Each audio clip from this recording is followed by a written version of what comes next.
seeking direction and positivity. The synergy of leadership, hope, organizing, and narrative emerges as a guiding light.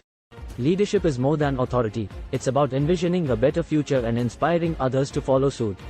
Hope fuels our drive for progress. Leaders imbue hope by setting bold visions and demonstrating unwavering belief in possibilities. Effective organizing turns dreams into reality. Leaders harness collective effort, channeling it towards common goals. Narratives are the threads that weave connections.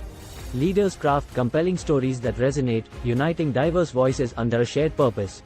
When leadership, hope, organizing, and narrative converge, transformational change is within reach. As history illustrates, the impact of leaders who ignite hope, structure efforts, and frame narratives is profound. Let us draw from these insights to create a brighter tomorrow.